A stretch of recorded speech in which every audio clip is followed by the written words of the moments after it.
नमस्कार साथियों, स्वागत है आपका मैथ मित्रा के इस चैनल में। और मैं नवनीत रंजन आपके सामने लेके आया हूँ ये वीडियो जिसमें हम लोग बात करेंगे सीटेट दिसंबर 2022 को कैसे क्लियर करें। दोस्तों, मैंने दिसंबर 2019 में सीटेट का एग्जाम दिया और दोनों पेपर में ही मैंने फर्स्ट पेपर में 120 मार्क्स के साथ क्लियर किया और सेकंड पेपर में मैंने 105 नंबर के साथ क्लियर किया। इसके अलावा मेरा एक और अनुभव है, मैंने 2021 जनवरी सीटेट दिसंबर 2021 जनवरी में मैं एज इन्विजिलेटर काम कर चुका हूं। तो मुझे इन सब बातों को as student, as a invigilator, दोनों तरीके से मुझे इन सब चीज़ों का आइडिया है कि बच्चे सीटेट एग्जाम के दौरान क्या क्या गलतियां करते हैं, किन किन बातों को ध्यान में रखकर आप सीटेट को अच्छे नंबर से क्लियर कर सकते हैं।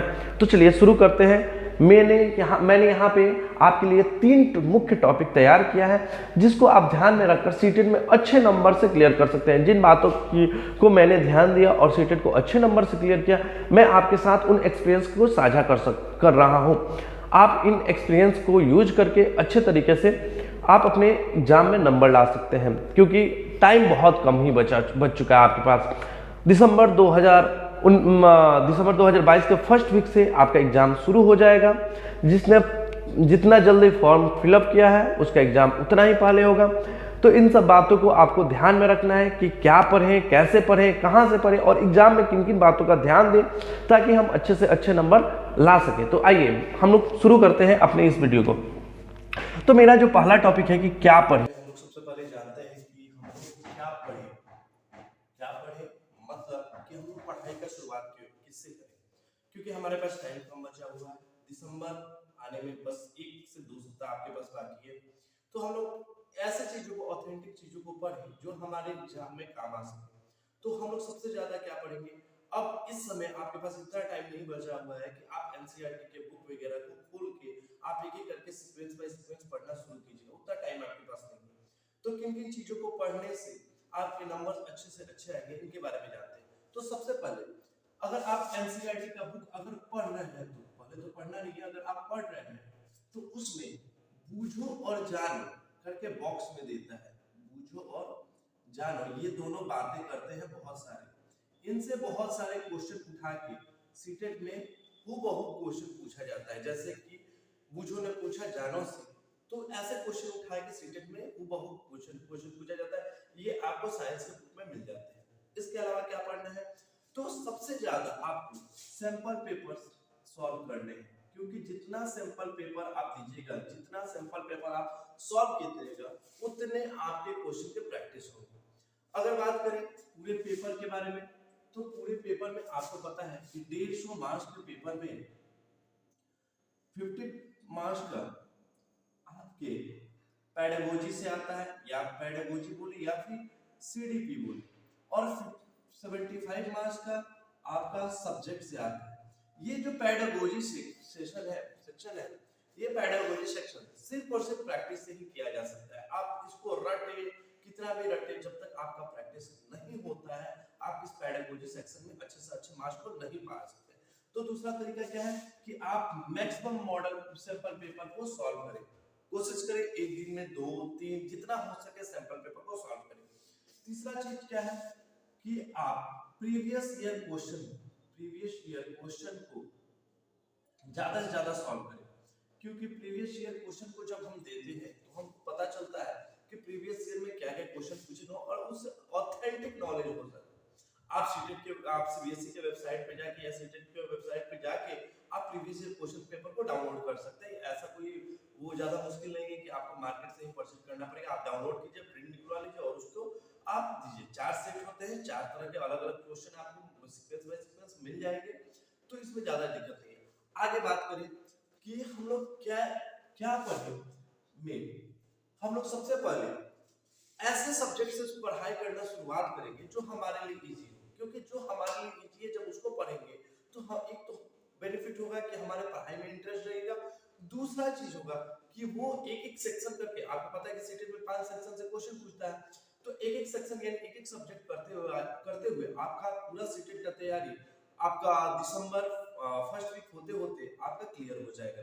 तो इसलिए इजी टू हार्ड की तरफ जाए, इजी टू हार्ड की तरफ जाए। चलिए अब बात करते हैं कि कहां से पढ़ें। बहुत बच्चे बहुत ज्यादा कंफ्यूज रहते हैं कि कहां से पढ़े, हम ऑनलाइन पढ़े या फिर ऑफलाइन पढ़े। देखिए, अगर आप ऑनलाइन पढ़ते हैं तो इसमें सबसे बड़ी प्रॉब्लम क्या होती है बच्चों सबके साथ, मैंने इन चीजों को बात किया अपने दोस्तों के साथ, तो मैंने पाया क्या है कि ऑनलाइन जब वो पढ़ाई करते हैं तो उनको सबसे ज्यादा प्रॉब्लम क्या होती है कि जैसे वो पढ़ाई करना शुरू करते हैं तभी कोई नोटिफिकेशन आ जाता है, कुछ आ जाता है और उनका पढ़ाई जो होता है बीच में ही टूट जाता है, डिस्ट्रैक्शन हो जाता है। तो इसके लिए सबसे बेस्ट क्या है कि अगर आप ऑनलाइन पढ़ते हैं तो उस ऑनलाइन क्लास को आप कोशिश करें कि उसको डाउनलोड कर लें और फिर अपने मोबाइल को फ्लाइट मोड में डालकर, एकदम से फ्लाइट मोड में डालकर तब आपको पढ़ाई करना है। कोई जरूरी नहीं है कि आपका मोबाइल साइलेंट होना चाहिए, नेट बंद होना चाहिए, नहीं, एकदम से फ्लाइट मोड मतलब फ्लाइट मोड। आगे अगर आप ऑफलाइन पढ़ाई करते हैं तो सबसे पहले कि छोटे छोटे पॉइंट को नोट करते चले, क्योंकि हर एक छोटा पॉइंट सीबीएसई के सीटेट के लिए हर एक एमसीक्यू क्वेश्चन होता है, तो छोटे छोटे पॉइंट पर नोट करते चले, कॉपी में सिर्फ अंडरलाइन करने से काम नहीं चलेगा, क्योंकि जब आप नोट करते हैं तो उसमें क्या होता है कि आप चीजों को लिखते समय एक बार पढ़ लेते हैं, तो जब आप पढ़ते हैं तो वो आपको रिमेम्बर में हो जाता है। तो हमेशा शॉर्ट नोट बनाने की कोशिश करें, ये ऑफलाइन और ऑनलाइन दोनों के लिए शॉर्ट नोट तो बहुत ही ज्यादा जरूरी है।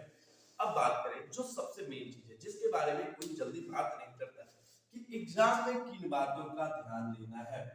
तो एग्जाम में सबसे बड़ी प्रॉब्लम होती है बच्चों के साथ टाइम मैनेजमेंट को लेकर। बच्चे टाइम मैनेजमेंट कर नहीं पाते, जिस वजह से उनको बहुत ज्यादा परेशानी का सामना, लास्ट में जाते जाते बच्चों को क्वेश्चन पता होते हुए भी वो सॉल्व नहीं कर पाते। तो एक आपको फ्रेश माइंड के साथ और टाइम मैनेजमेंट करते हुए आपको काम करना है। अभी तो बात करें कि ऑनलाइन एग्जाम हो गई है, तो ऑनलाइन एग्जाम में टाइम मैनेजमेंट और भी ज्यादा जरूरी है।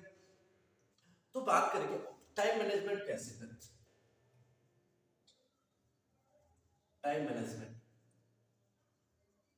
तो टाइम मैनेजमेंट के लिए एग्जाम के दौरान टाइम मैनेजमेंट कैसे करें, तो फर्स्ट ऑफ ऑल जैसे ही आप एग्जाम पेपर शुरू होता है, सिंपल से माइंड एक डीप ब्रेथ लेते हुए आप सबसे पहले सीडीपी को सॉल्व करें। क्यों सीडीपी को सॉल्व करें? क्योंकि जितना ज्यादा हमारा माइंड फ्रेश रहेगा उतने ज्यादा सीडीपी के क्वेश्चन को हम सॉल्व कर सकते हैं। अच्छा, दूसरी बात, सीडीपी के क्वेश्चन को सॉल्व करने के लिए आप जितना टाइम ले सकते हैं टाइम ले, आराम से रिलैक्स होकर सीडीपी का क्वेश्चन को सॉल्व करें। सेकेंड चीज आप क्या करें कि आप सबसे पहले हिंदी का सीडीपी देने के बाद तुरंत हिंदी वाला सेक्शन को ले और हिंदी का पेपर दे दें। क्यों? जब आप हिंदी का पेपर दे देते हैं या फिर लैंग्वेज 1, आप जो भी लैंग्वेज लिए हुए उस लैंग्वेज 1 का पेपर दे दें, क्योंकि जब आप हिंदी या लैंग्वेज 1 का पेपर देते हैं तो उसमें आपकी बहुत अच्छी पकड़ होती है। जब अच्छी पकड़ होगी तो आपका जो टाइम है वो टाइम टेकिंग कम लगेगा। जब आप टाइम टेकिंग कम लगेगा, टाइम बचेगा, तो उस टाइम को यहाँ पे अगर आप 10 मिनट भी बचा लेते हैं, अपना 10 मिनट भी बचा लेते हैं, तो उस टाइम को आप अन्य सब्जेक्ट वाले पेपर पे दे सकते हैं, अदर सब्जेक्ट वाले पेपर पे रिलैक्स होकर दे सकते हैं। ठीक है, तो इस तरीके से आप क्या कर सकते हैं कि टाइम मैनेजमेंट कर सकते हैं, टाइम को बचा सकते हैं। आगे बात किया जाए कि एग्जाम के दौरान और किन किन बातों को ध्यान दें, तो सबसे पहले कि आप अगर 75 और 75 जो है आपका पेडागोजी